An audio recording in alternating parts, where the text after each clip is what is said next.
I have a question from WAEC 2029, number 38 to solve. We are asked to find the value of x from the circle geometry. This is circle theory.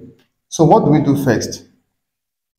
We need to find the angle at this position and make a construction, form a chord to meet this point and this point.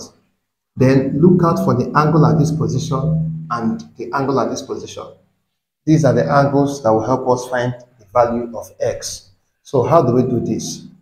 Let me find the angle here because it will help me to find the angle here. What will the angle here be? This is the center of the circle. So round the center of a circle, we have a total angle of 360 degrees.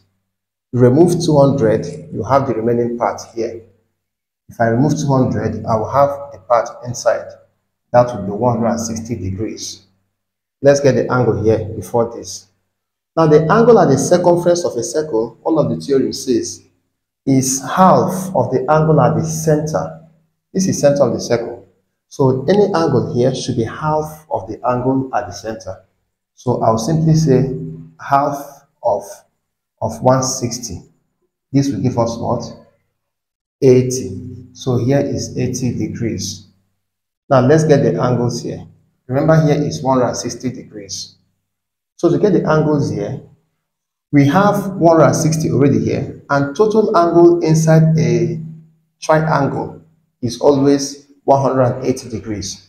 So what number can I add to 60 to have 180 degrees? That is 20. So the only angle missing in this triangle is 20 degrees. And this 20 degrees is 10, because these base angles are equal. This is a radii.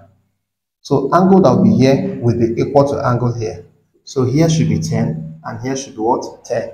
So if you add 10 plus 10 plus 60, you have total angle of 180 in this diagram. So we have all the information we need now to find the value of x. So let's look out for x. Look at this diagram, this shape. We have a triangle. And when you add the angles at the vertices of a triangle, you obtain a total angle of 180 degrees. So if I add 80 plus 30 plus 10, these angles are together here, that is 40, plus this angle here, 10 plus x. Everything should give me 180. So let's add 10 plus 40 is 50, plus 80, we have 130, plus x equals 180. Collect like terms. We have x to be equal to 180 minus 130 degrees. If you subtract, you have x as what? 50 degrees. So we've obtained the value of x as 50 degrees. I want to believe you understood this. You can take the video back and watch it over and over again. You will observe that you observe the steps I've taken and be able to understand it. Thank you so much for watching. Do well to share this video to your friends, especially those that are preparing for WAEC and JAMB. See you in my next video. Bye.